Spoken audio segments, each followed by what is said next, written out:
Ngayon pala ay dito magtutulog si Sai and Colin and me. Ay, matubahan. Yan guys, dami siyang alam dito guys.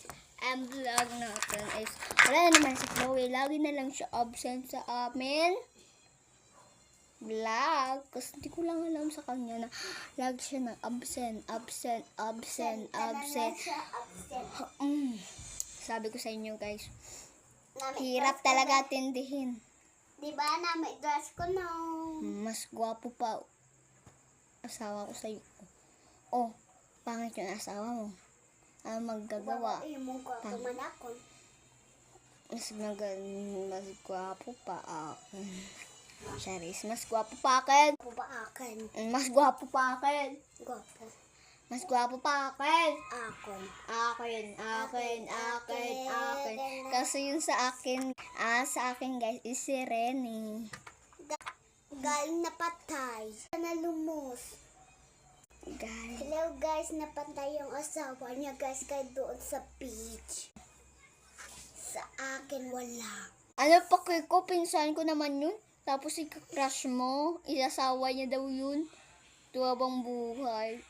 Kaya mas namin trust ko. Mas gwapo pa yung asawa ko kaysa sa'yo. Serene sa akin. Dami-dami. Oh, basketball ako ng asawa ko. O, ikaw, putot-putot yung asawa niyo, guys. Nagluluko na lang ako sa totoo. Pangit niya. Ganyan yung ilong niya. Ganyan yung ilong niya. Ay, ganito yung ilong niya, oh. Imo. Ganito yung ilong niya, guys. Ay, ganito yun. Hindi ko alam. Basta yan, guys, oh. Ganyan. Hindi ko alam, guys. Basta yung ilong niya. Okay rin, pero ang liit niya. Alam nyo, guys, anong grade niya yun? Grade 8. Dito siya sta, oh. Dito siya sta. Basta siya, pero maabot ko na. Guys, sa patay na suga po, pansin talaga po gwapo. Yung sawa niya. Yan guys, sobrang sungit nun. Papansin talaga.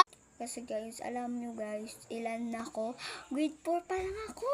Pero siya, grade 8. Grabe. Iyo, Diyos kasi, ayaw ko kay Saira.